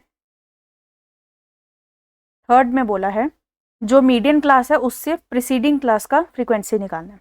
तो हमें सबसे पहले तो टेबल से पता चल रहा है कि हमारे पास जो टोटल एन की वैल्यू है वो है 71। ठीक है, इसका मतलब n/2 निकालेंगे, जो कि हो जाएगा 71/2, दैट इज 35.5। ठीक है, तो अब इसका मतलब कि ऐसे हमने क्लास देखनी है, ऐसा क्लास इंटरवल देखना है जिसकी वैल्यू जो 35.5 से ज़्यादा हो, तो वो कौन सी होगी। 35.5 से ज़्यादा मतलब कि ये हमारे पास हो जाती है 40 वाली, जिसकी क्यूमुलेटिव फ्रीक्वेंसी 35.5 से ज़्यादा हो। 40, ये कौन से इंटरवल की बात कर रहे हैं, 30 to 40 वाले की बात कर रहे हैं। तो हमें क्या देखना है, इससे ऊपर वाली जो क्लास इंटरवल है, मतलब 20 से 30, 20 से 30 वाले की हमारे पास फ्रीक्वेंसी क्या होगी, ये हमें बतानी है। इससे ऊपर वाली जो फ्रीक्वेंसी है वो क्या है, 12 है। इसका मतलब इसका आंसर हो जाएगा 12। तो हम यहाँ पे 35.5 से हम देखेंगे, सबसे पहले लिखेंगे class interval whose CF is greater than 35.5 is 30 to 40। ठीक है, देयरफॉर मीडियन क्लास हमारी क्या हो जाएगी, 30 to 40। So frequency of class preceding median class is equal to 12। और इसी का जो सेकंड पार्ट है उसमें क्या बोला था कि अगर हम एज ग्रुप बात करते हैं 30 to 40 की, उसमें टिकट जो है अगर 30 रुपीज़ है तो कितना स्पेंड किया था। इसका मतलब 30 to 40 में कितने लोग हैं पहले वो देखना पड़ेगा, जो कि हैं 18। एक की अगर 30 रुपीज़ की टिकट है तो 18 की कितनी हो जाएगी, 30 into 18 करेंगे। इसके सेकेंड पार्ट में, फर्स्ट दे दो, सेकेंड पार्ट में हमें बोला है number of person in 30 to 40 age group is equal to 18। Total amount हमारे पास हो जाएगा 18 into 30, that is 540 rupees.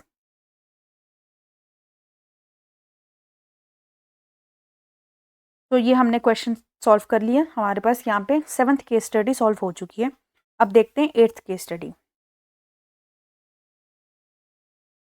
8th case study आपके फर्स्ट चैप्टर रियल नंबर से है, रियल नंबर्स। क्वेश्चन में बोले in a morning walk Navika, Arjun and Vedant step off together, their step measure 240 centimetre, 90 centimetre, 120 centimetre respectively.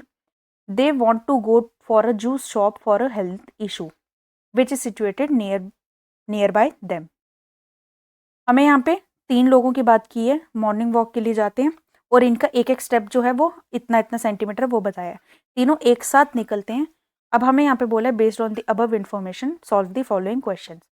सबसे पहले factor tree is a chain of factors which is represented in the form of tree. Is it true statement? तो ये simple statement है। इसमें क्या बोला है कि जो फैक्टर ट्री होता है वो क्या होता है, फैक्टर्स की चेन होती है जो कि एक तरह से ट्री की फॉर्म में बनती है। मतलब अगर मैं बोलूँ कि 120 है, इसके फैक्टर्स अगर बनाएंगे तो 2 इंटू 60 हो जाएगा, 60 की अलग से बनाएंगे तो 2 इंटू 30 हो जाएगा। इस तरह के जो हम पूरी चेन बनाते हैं इसको फैक्टर ट्री बोलते हैं। तो क्या उन्होंने बोला कि ये एक हमारे पास फैक्टर्स की चेन होती है। तो क्या ये स्टेटमेंट सही है? बिल्कुल ट्रू है, क्योंकि यहाँ पे एक तरह से हम फैक्टर्स की ही बात करते हैं। सेकेंड में बोला है find the sum of the powers of all common prime factors of the numbers 240, 90 and 120। 240, 90 और 120 के जो हमारे पास प्राइम फैक्टर्स होंगे, ठीक है, उनकी जो पावर है उसका सम निकालना है हमने, ठीक है, कॉमन वालों का सम निकालना है। इसको हम क्या करेंगे, पहले फैक्टर्स देखेंगे सबके, फिर उसके बाद हम देखेंगे कि हमारे पास क्या क्या वैल्यू, क्या क्या इनकी पावर आ रही है, उसका सम निकालेंगे।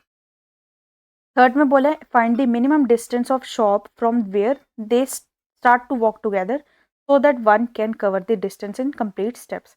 तो मिनिमम डिस्टेंस निकालना है कि जहाँ जिस डिस्टेंस से ये स्टार्ट कर सकते हैं ताकि तीनों के तीनों एक साथ पहुंचे, सेम डिस्टेंस कवर करें, मतलब कि एलसीएम निकालना है इसमें। और इसी के सेकेंड पार्ट में बोला है find the number of common step cover by all of them to reach the juice shop.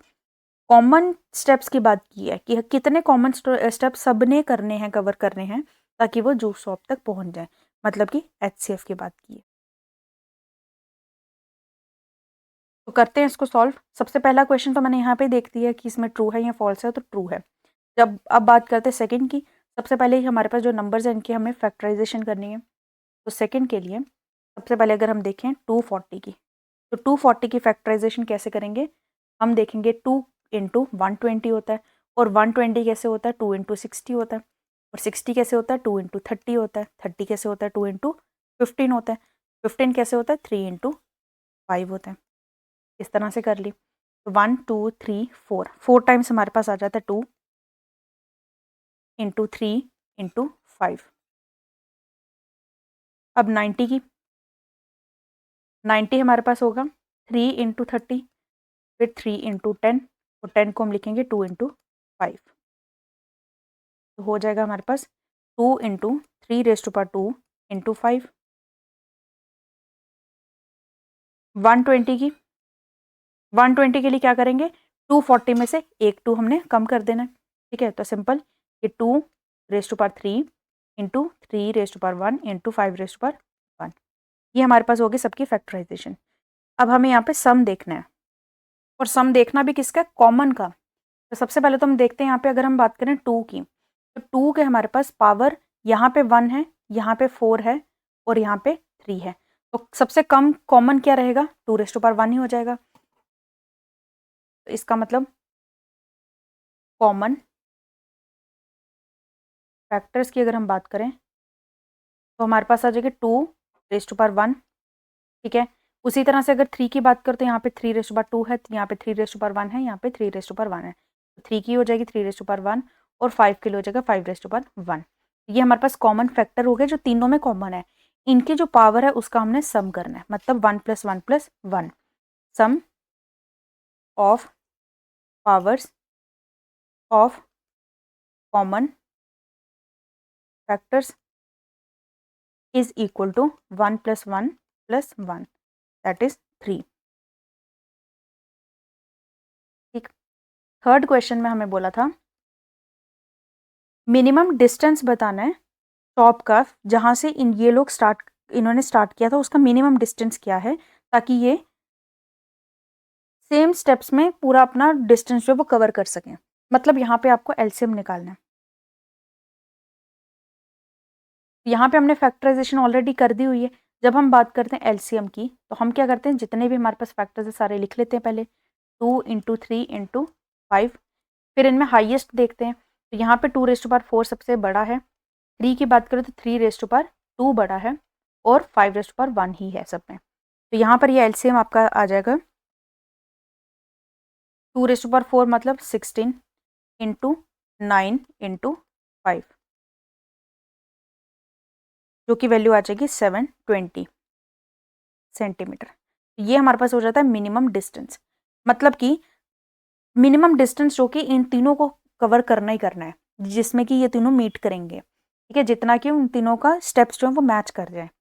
Minimum 720 करना पड़ेगा, मतलब कि एक जो है 120 के स्टेप से चल रहा है, ठीक है, एक जो है 90 के स्टेप से चल रहा है और एक 240 के स्टेप से चल रहा है। ठीक है, तो तीनों मिनिमम कितना डिस्टेंस कवर करेंगे ताकि वो तीनों एक साथ पूरे मिल जाएं, तो वो हमें बताना है। तो मतलब हमें यहाँ पे क्या करना है, एलसीएम निकालना है। ठीक है, स्टार्ट तो तीनों ने एक साथ ही किया था। अब अगर हम बात करें इसके सेकंड पार्ट की, तो इसमें हमें बोला था कि नंबर ऑफ कॉमन स्टेप्स जो हैं वो कितने हैं।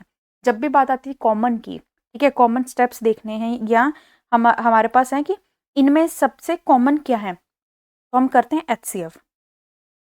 ठीक है, मतलब कि अगर हम बात करें कि सपोज करो इसने 10 स्टेप्स लिए हैं, इसने 4 स्टेप्स लिए हैं और इसने 6 स्टेप्स लिए हैं, तो ज़्यादा से ज़्यादा कॉमन कितने स्टेप्स हैं वो हमने बताना है। तो मतलब एचसीएफ की बात की जा रही है। अगर हम बात करें एचसीएफ की, तो हम क्या करते हैं, सबसे पहले कॉमन फैक्टर्स दिखते हैं और उनकी लोएस्ट पावर देखते हैं। तो सबकी लोएस्ट पावर 1 ही है। ये हमारे पास हो जाएगा 2 × 3 × 5 दैट इज 30। 30 हमारे पास है नंबर ऑफ स्टेप्स।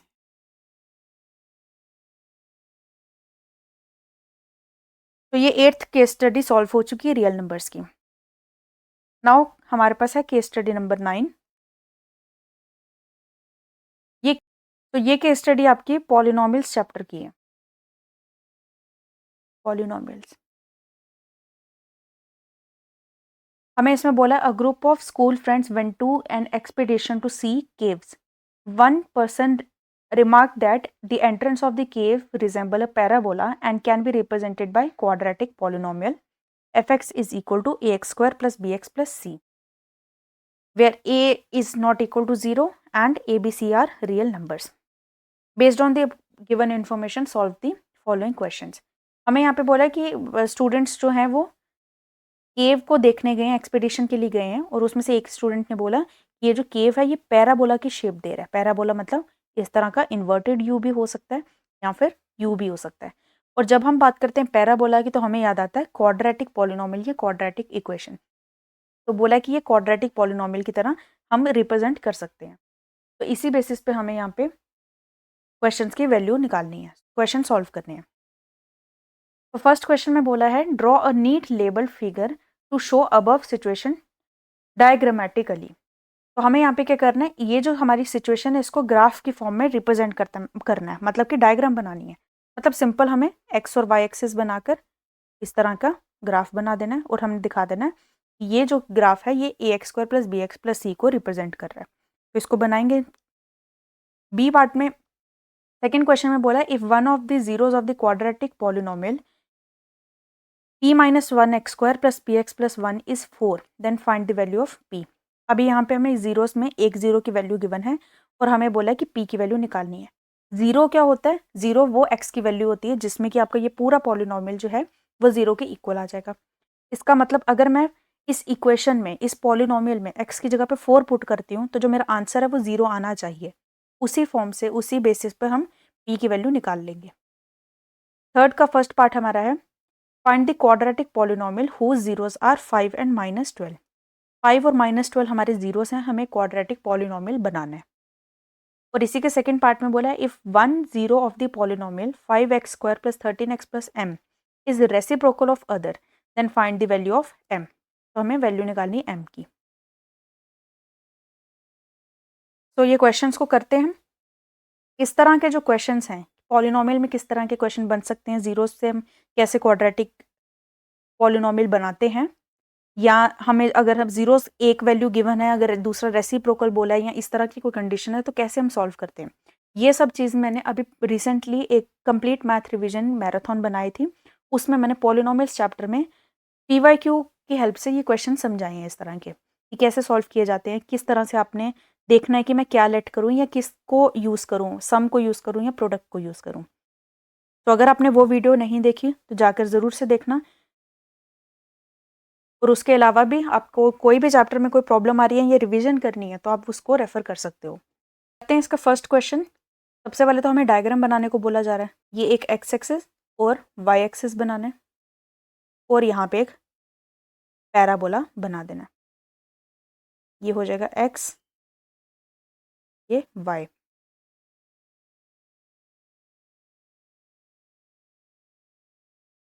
और ये हो जाता है ओरिजिन। ये हमारा एक पैराबोला है, ठीक है,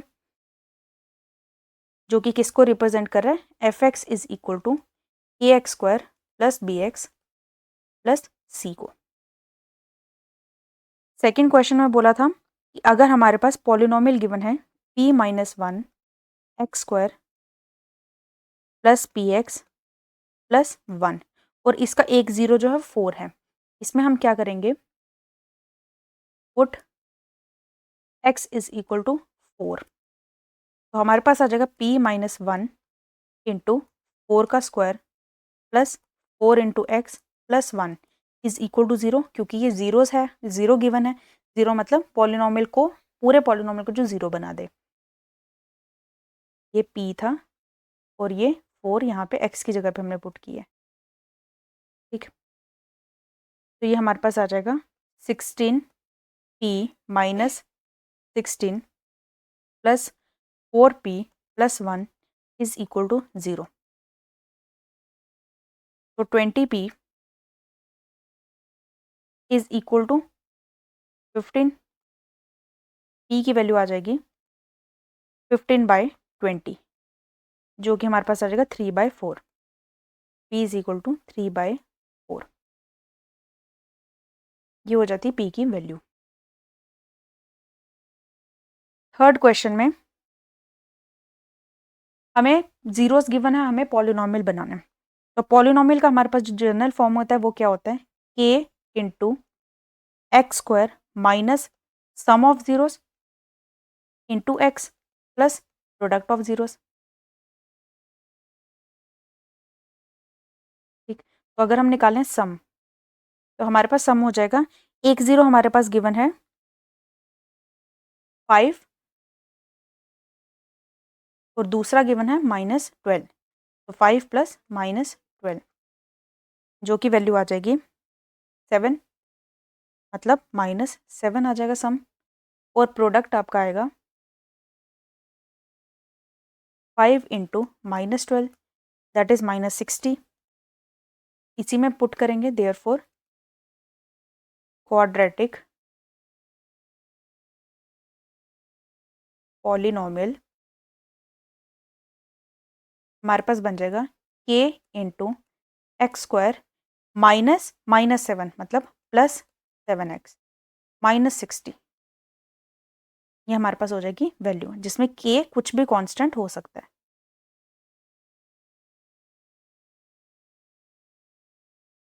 तो थर्ड का सेकंड क्वेश्चन जो है, सेकंड पार्ट जो है उसको देखते हैं। इसमें हमें पॉलिनोमियल दिया है f x is equal to 5x² + 13x + m और यहाँ पे बोला है कि एक जीरो जो दूसरे का रेसिप्रोकल है, तो हम लेट कर लेते हैं अल्फा बी दी 0, ठीक है, इज दी 1 0 लिख लो। अदर 0 जो हो जाएगा वो हमारे पास हो जाएगा रेसिप्रोकल है फर्स्ट का। एक 0 की वैल्यू हमने ली अल्फा, तो दूसरा क्या हो जाएगा अल्फा का रेसिप्रोकल मतलब 1/अल्फा।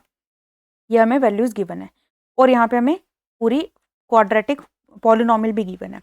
जब भी आपको रेसिप्रोकल की बात की जाती है इसका मतलब आप यूज करोगे प्रोडक्ट का, क्योंकि जब प्रोडक्ट यूज करोगे तो आपके ये अल्फा और अल्फा कैंसिल हो जाएंगे। तो हम यहाँ पे लेंगे product is equal to alpha into one by alpha, cancel हो जाएगा तो हमारे पास आ जाएगा 1। और हमें पता है कि जो हमारा जो प्रोडक्ट है 1 वो हमारा c/a के इक्वल भी होता है। c मेरे पास है m और a मेरे पास है 5, इसी से मेरी m की जो वैल्यू है वो आ जाएगी 5। तो ये हमने m की वैल्यू निकाल ली, इजी क्वेश्चन दिया। तो इसी के साथ हमारी 9th केस स्टडी भी कंप्लीट होती है। अब देखेंगे लास्ट केस स्टडी नंबर 10 जो कि है हमारे प्रोबेबिलिटी चैप्टर से।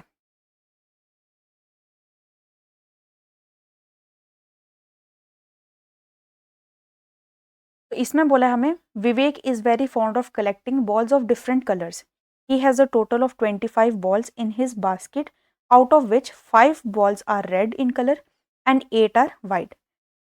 Out of the remaining balls, some are green in colors and rest are pink. Based on the above information, solve the following questions. हमें यहाँ पे बोला है कि टोटल 25 बॉल्स हैं जिसमें कि आपके पास 5 जो है वो रेड हैं, 8 जो है वो वाइट हैं और जो बाकी रह गई वो ग्रीन और पिंक है। तो टोटल कितनी है? टोटल हमारे पास है 25। प्रोबेबिलिटी निकालनी है। फर्स्ट क्वेश्चन है if the probability of drawing a pink ball is twice the probability of drawing a green ball then find the number of pink balls. ठीक है, यहाँ पे हमें प्रोबेबिलिटी पिंक की और प्रोबेबिलिटी ग्रीन की का हमें रिलेशन बताया हुआ है और उस बेस पे हमने बताना है कि नंबर ऑफ पिंक बॉल्स कितनी होंगी। सेकंड क्वेश्चन में बोला है find the probability of drawing a ball of colour other than green. Green के अलावा जो बाकी बॉल्स हैं उसकी प्रोबेबिलिटी क्या होगी। ठीक है, find the probability of drawing either a green और वाइट बॉल। या तो ग्रीन या तो वाइट बॉल निकालने की प्रोबेबिलिटी क्या होगी वो बतानी है। और इसी के सेकंड पार्ट में बोला है what is the probability that drawn ball is neither pink nor a white. मतलब इसमें प्रोबेबिलिटी बतानी है वाइट और पिंक को छोड़ के बाकी की क्या होगी। तो करते हैं इस क्वेश्चन को। तो अगर बात करें फर्स्ट क्वेश्चन की तो हमें यहाँ पे बोला हुआ है कि प्रोबेबिलिटी हमने पिंक और ग्रीन की देखनी है और हमने उसमें पिंक बॉल निकालनी है फर्स्ट। तो सबसे पहले तो अगर हम बोलें कि हमारे पास टोटल बॉल्स कितनी हैं 25 है, जिसमें से कि रेड प्लस वाइट कितनी है, रेड प्लस वाइट कितनी है 13। ठीक है, 8 प्लस 5 करके 13। तो रेड और वाइट को छोड़ के बाकी कितनी बची पिंक और ग्रीन। इसका मतलब पिंक प्लस ग्रीन कितनी हो जाएगी 25 माइनस 13 दैट इज 12। ये हो जाते हैं हमारे पे पिंक और ग्रीन टोटल बॉल्स। लेट कर लेते हैं number of pink balls is equal to x. तो नंबर ऑफ ग्रीन बॉल कितनी होगी 12 माइनस एक्स। ठीक है, अब अगर हम निकालें प्रोबेबिलिटी ऑफ पिंक कितनी होगी, number of outcomes divided by total number of possibility होता है। तो नंबर ऑफ आउटकम कितने होंगे जितनी बॉल है मतलब x divided by total balls कितनी है 25। और उसी तरह से प्रोबेबिलिटी ऑफ ग्रीन अगर निकालनी है वो हो जाएगी ग्रीन टोटल कितनी है 12 minus x divided by total number of balls 25। अब यहाँ पे जो आपको कंडीशन दी थी वो दिया हुआ कि पिंक बॉल की जो प्रोबेबिलिटी है वो इक्वल है ग्रीन के डबल की। Also probability of pink is equal to twice probability of green. यहीं पे जो हमारे पास वैल्यूज आई हैं ये इसको पुट कर लेते हैं। मतलब कि x/25 हमारे पास है 2 इंटू 12 माइनस एक्स बाई 25। ये 25 और 25 कैंसिल, ब्रैकेट ओपन करेंगे, x is equal to 24 minus 2x, ये 2x लेफ्ट साइड पे जाएगा, 3x हो जाएगा, 3x is equal to 24, x की वैल्यू आएगी 8 और x हमारा क्या है, पिंक बॉल्स, जो कि हमने निकालने को बोला गया था। इसका मतलब नंबर ऑफ पिंक बॉल कितनी है, 8 है। सेकेंड क्वेश्चन में हमें बोला है probability of drawing a ball other than green ball के अलावा जो भी हमारे बॉल है उसकी हमने प्रोबेबिलिटी निकालनी है। इसका मतलब पहले हमें पता होना चाहिए कि ग्रीन बॉल कितनी है, तो टोटल में से ग्रीन को माइनस करेंगे, जो जितनी बचेगी वो हमने प्रोबेबिलिटी निकालनी है। तो क्योंकि इस क्वेश्चन में भी हम जो इन्फॉर्मेशन जो ले रहे हैं, वैल्यूज ले रहे हैं, वो हमारे गिवन डाटा से है, कोई भी एक क्वेश्चन की स्पेसिफिक वैल्यू नहीं है, इसलिए हम यहाँ पे जो हमें वैल्यूज निकली हैं इस क्वेश्चन में उसको यूज कर सकते हैं। यहाँ पे मेरे पास x की वैल्यू 8 आई है, मतलब पिंक बॉल कितनी है, 8 है, तो 12 माइनस एक्स करेंगे, 12 में से 8 करेंगे माइनस, तो ग्रीन बॉल कितनी आएंगी, 4। तो हम लिख लेते हैं सेकेंड क्वेश्चन में ग्रीन बॉल्स हमारे पास हो जाएंगी 4, इसका मतलब number of balls other then green is equal to 25 minus 4, that is 21. So probability other than green हमारे पास हो जाएगी 21/25। ग्रीन के अलावा जितनी बॉल थी डिवाइडेड बाय टोटल बॉल है कितनी, ये हमारे पास आएगी प्रोबेबिलिटी। थर्ड के फर्स्ट में बोला था कि बॉल जो है वो या तो ग्रीन होगी, इधर ग्रीन और वाइट की प्रोबेबिलिटी हमने बतानी है इसमें। तो ग्रीन बॉल हमारे पास है 4, वाइट बॉल है 8, इसका मतलब green plus green plus white कितनी होंगी, 12। मतलब हमें बोला है कि प्रोबेबिलिटी बताओ कि बॉल जो हमारे निकले या तो ग्रीन हो या वाइट हो, चलेगा, दोनों में से कोई भी होनी चाहिए, मतलब कि 4 + 8 12 में से कोई भी होनी चाहिए, इन 12 में से कोई भी होगी, ये प्रोबेबिलिटी बतानी है। तो probability of green plus white, plus means और वाइट, इज इक्वल टू हमारे पास होगा 12/25। ठीक है, और अगर हम बात करें इसके सेकेंड पार्ट की, तो सेकेंड पार्ट में हमें बोला था कि प्रोबेबिलिटी बतानी है कि बॉल ना तो पिंक हो ना ही वाइट हो, मतलब पिंक और वाइट को माइनस करके बाकी सब प्रोबेबिलिटी चलेगी। तो पिंक बॉल है कितनी, पिंक हमारे पास है 8,